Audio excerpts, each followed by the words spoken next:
do you feel a sexless marriage can last? The reason I'm asking you, when I hear about sexless marriages, is only done in a certain context, and they leave out so many different aspects. Why it's a sexless marriage? Exactly.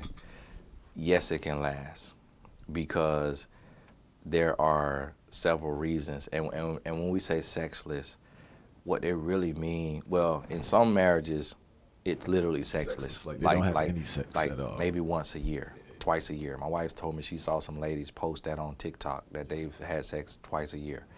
And in a healthy marriage, you might have sex 4 times a month, which would be equivalent of once a week, even 2 times a month. Because especially when you got kids. When you have kids. And you hustling. You have kids, you moving around. But the key is communication.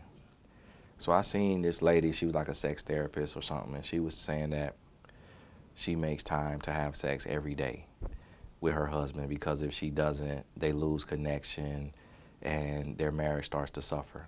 And I'm like, that's a miserable marriage to be in, that you have to go through physical pain, because when you have a lot of sex, your body starts to hurt because you're using body parts. Thanks. And that's just, it's not healthy, it's not smart. And scientific study shows that there are no health benefits to having more than 1 orgasm a week. And if that 1 orgasm is even healthy, it just gives you a release from your brain of oxytocin. But if you have communication, me and my wife, we talked about this, and I was like, look, we real busy, like we moving around, like we don't even get alone time until midnight, because our oldest son is in one of the toughest academic schools in the country. And so he's doing homework after soccer practice. We get home from soccer practice at 10 p.m. He's doing homework before practice and after practice. He doesn't really finish homework before midnight. And some nights he doesn't finish until 2 a.m. to maintain his 4.6 GPA, and he takes 4 AP classes, advanced placement classes, which he'll get college credit when he passes the AP test, which he's taking today and tomorrow. Well, when my wife has been up from 4:30 a.m. and then she's up till midnight, that means she's only sleeping 4.5 hours. Who feels like having real on 4 hours of sleep? If he's up till 2, she's only sleeping 2 hours. Who feels like that? So she just drinking coffee, trying to get through the day, because we are parents to busy children. She gets up because she wants to have a routine for them in the morning. So she gets up and she gets them ready and all of that, makes breakfast, and drives them to school. Me, I'm an entrepreneur. So I may stay up late so that she could go to sleep before me, so that if I'm moving around in my sleep or I start to snore, it'll wake her up, because we had a premature baby. Our first son was premature, and ever since then she wakes up at the drop of a pen. So any noise I make in my sleep, it wakes her up. So I'll stay up later than her so she can sleep 2 or 3 hours before I go to sleep. And then I'll go to sleep. But while I'm up, I'm working, and I'm building business, and I'm creating plans and projects. And so the next day, if I have to get up early, I'm tired too. So by definition of the comedians and definition of the rappers and definition of the sexologists and all of that, I'm in a sexless marriage. Even though we are intimate, it's not at the rate that society tells you you should be. And guess what? We're doing better than ever. Because what I found in a healthy marriage is that sex is a plus, not a priority. And if you make sex your priority, good luck. Good luck. Because life will change, schedules will change, health will change, age will change. I seen a man have a stroke and his wife started cheating on him because sex was the priority, not communication, not relationship. So me and my wife, we had this talk after seeing like this viral TikTok about sex, And she said, but I don't feel like our connection is weakening when we're not, bumping and grinding all the time. I said, you know what? I feel the exact same way. I said, but I thought I was crazy because this is what all of these white females keep saying. It's mostly white females that I see pushing this sex thing. I don't really hear it as much from black women.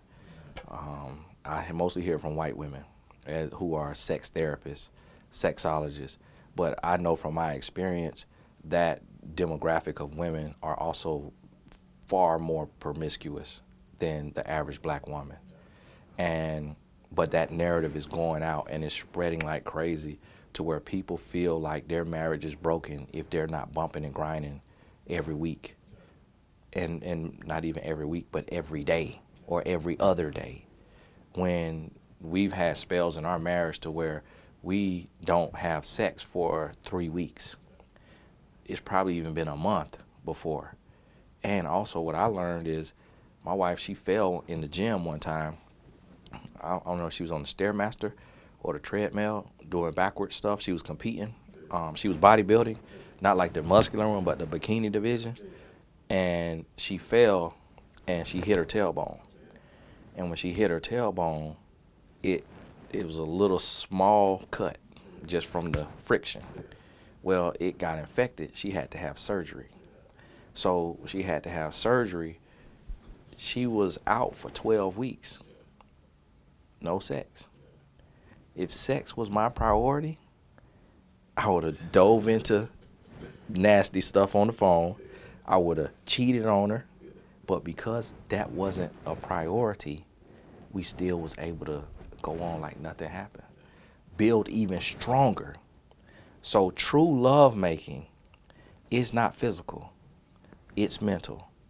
The largest sexual organ is the brain, not the vagina or the penis. The largest sexual organ is the brain. And what we have to learn how to do is make love to the mind, not to the body. If we learn how to make love to the mind, making love to the body is the simplest thing you'll ever do. For those unaware to the game that you're giving, please break down to the viewers what you mean by making love to the mind. Making love to the mind is conversation, communication, quality time. The more you spend with a person, talking and building and expressing, that is making love. Sex is actually fulfilling lust, not making love. That's why people can have what they call casual sex. That's why people can have sex on the first night when there's no love. That's why people have sex with prostitutes and strippers and gigolos, because there's no love. Sex is physical. Love is emotional. Sex is the fulfillment, meaning completing the act. It doesn't have to be fulfilling. It might not be fulfilling in that sense of the word, but you are fulfilling an act, a physical act that is intended to reproduce. So it is a spiritual act. It is not intended solely for pleasure. It's intended to procreate the human race.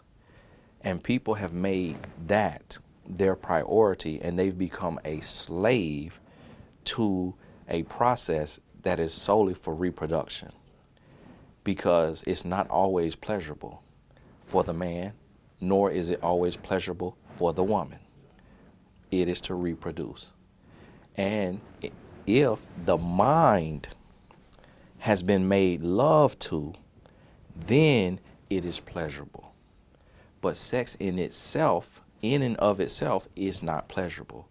That's why we have the R word. If a man R word the woman, R-A, you know the word I'm talking about, is that pleasurable? No, it's not pleasurable, even though they are doing the very act. But because her mind is not in it, and she did not authorize it, she did not approve it, she did not say it was okay, it is the most humiliating experience that she has in her life. So the act of sex is not an act of pleasure. The act, what produces pleasure, is the mind, which is the largest sexual organ, being on board and saying, I want this. So what people will find out is when they truly fall in love and they have made love to the mind, when they come together with their spouse, it won't last. When they get intercourse, it won't last more than 30 seconds to 3 minutes, maybe 5 minutes, before both have had a release and are satisfied. The reason why is because the mind was completely engaged and they have made love to the mind. So the body is ready for the release. But if the mind is not in it, that's why you see in that industry of people into that stuff, watching other people do that. That's why this notion of Minute Man has been made to be a bad thing. Because if you have no connection to this person, if you have no love with this person, if you have not made love to each other's mind, a minute of that act is going to do nothing for you. But if you are in love with this person, that minute could feel like a lifetime. That minute could feel like a piece of eternity, because that minute may be all you have right before bed, right before work, right before whatever. But if you are in love with that person, that minute is one of the most fulfilling minutes you've ever had in your life. But if you are doing this casually and you're doing this with somebody you don't love, that minute is miserable. That minute was a waste of time. Are you kidding me? That's all? That's it? That 3 minutes, that 5 minutes, that 10 minutes. Studies show that a woman on average takes 13 to 40 minutes to have a release. On average. How many men going 13 to 40 minutes? That's not realistic. That also shows you that the act itself is not about a release. That the release is not about, the act is not about the release, because the reproduction has happened far before the release. What we need to reproduce and create human life happens far before a woman's release, unless she's completely in love and completely stimulated mentally. Her release will come a lot earlier. And this is what people don't understand about sex. And this is why we have become slaves to sex.